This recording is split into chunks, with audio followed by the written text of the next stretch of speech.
కొత్త పాచిక ఏంటంటే భారతదేశం టారిఫ్లు బాగా తగ్గించడానికి జీరోకు తగ్గించడానికి సిద్ధమైపోయింది, కానీ అది ఆలస్యం అవుతుంది అని. ఇక్కడే సమస్య.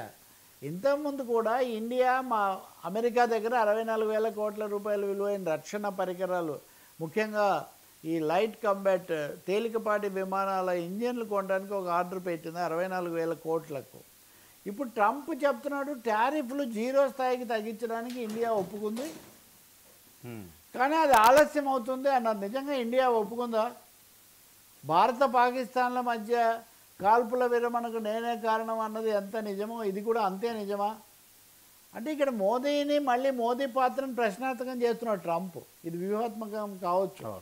ఆయన గట్టిగా నిలబడ్డాడు. మోదీ ఏదైతేనే చైనా కూడా వెళ్ళి షీ జిన్పింగ్ను కూడా కలిసి మంచి మెసేజ్ ఇచ్చారు అనే ఒక అభినందనలు వస్తున్నప్పుడు మా దగ్గర జీరో ట్రంప్ రేటుకు ఒప్పుకున్నాడు టారిఫ్, కానీ ట్రంప్ కొన్ని సందేహాలు సృష్టిస్తున్నారు.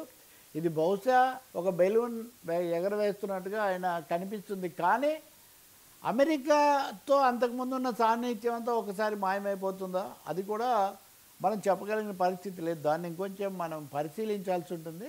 బట్ షాంఘై షాక్ మటుకు ట్రంప్కు గట్టిగా తగిలింది. అందుకని ఇవన్నీ దిగిరావడమే కదా. అంటే చాలా కోపంగా మాట్లాడే బదులు కాదు భారతదేశం పాపం తగ్గించాలనుకుంది కానీ అది ఆలస్యమైపోతుంది అని. ట్రంప్ నోబెల్ బహుమతికి మోదీ సహకరించలేదన్నది అతిపెద్ద ఆగ్రహం, అతిపెద్ద కినుక అని చెప్తున్నారు. ఇవన్నీ ఎలా ఉన్నా ఆర్థిక ప్రయోజనాలు అన్నీ నిర్ణయిస్తాయి. భారత్ మీద అసలు అమెరికా ఆధిపత్యం ఏంటండి? అదే సహకరించలేదు, ఇది సహకరించలేదు అని వాళ్ళు అనడం ఏంటి?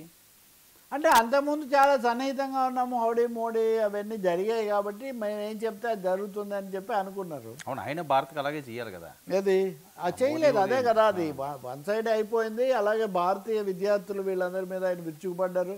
ఇప్పుడు కూడా అదనంగా వాళ్ళు బాగా తగ్గిపోయారు కూడా ఇప్పుడు రావడం గతంతో పోలిస్తే. అందుకని చమురు అనేది రష్యా దగ్గర కొనడం అన్నది ఎంత దాకా వెళ్ళింది అమెరికా అంటే అసలు ఇప్పుడు పుతిన్ చేస్తుంది మోదీ యుద్ధం అంట, ఉక్రెయిన్ మీద మోదీ యుద్ధం చేస్తున్నాడు అనేదాకా అమెరికా నాయకులు మాట్లాడారు. మోదీ ఏమో మీరు యుద్ధం ఆపండి అని భారతదేశం తరఫున ఆయన రష్యాలో రష్యన్ అధ్యక్షుడు పుతిన్కు ఆయన షాంఘై దగ్గర చెప్తూ ఉన్నారు. కాబట్టి ట్రంప్ చాలా తన తికమక, తమ నాటకాలు, తన ఉన్మాదం, తన అహంభావం, ఆధిపత్యం ఇవన్నీ భారతదేశం మీద ప్రయోగించి భంగపడ్డారు అన్నది నిస్సందేహమైన విషయం. కొంతవరకు ఏదో స్నేహంగా మెతగా వెళ్దామని వీళ్ళు అనుకున్నప్పటికీ దేశం దానికి మద్దతు ఇవ్వలేదు. మనం గట్టిగా నిలబడాలి, మనది పెద్ద దేశం, ఒక బ్రెజిల్ లాగా, ఒక చైనా లాగా, ఒక కెనడా లాగా, మెక్సికో లాగా నిలబడాలని గట్టిగా ఉండటంతో ఇండియా తప్పనిసరిగా. కానీ ఒకటే తమ ఆశ్చర్యం, ఇది ఒక విషయంలో కాంగ్రెస్ పార్టీ ఇప్పుడు కూడా చైనాతో అలా వెళ్ళి ఉండకూడదు, చైనాకు మీరు లొంగిపోయారు ఇలాంటి మాటలు మాట్లాడుతున్నారు. మిగతా విషయాల్లో రాజకీయ విభేదాలు, ఉదాహరణకు బీహార్లో ఓట్లు, ఉపరాష్ట్రపతి ఇట్లాంటివి చేసుకోవచ్చు, కానీ అంతర్జాతీయ వ్యవహారాల్లో మాత్రం ఆ ట్రంప్ ఆధిపత్య ధోరణిని, ఉన్మాద ధోరణిని ఎదుర్కోవడానికి తీసుకుంటున్న ఈ చర్యలను స్వాగతించడం చాలా ముఖ్యం. అదేదో రాజకీయ పార్టీల తగాదాలాగా చూడటం వల్ల ఉపయోగం లేదు. థ్యాంక్ యూ సో మచ్ రావు గారు. ఇది ఈనాటి frankly with Telakapalli. Station to 9.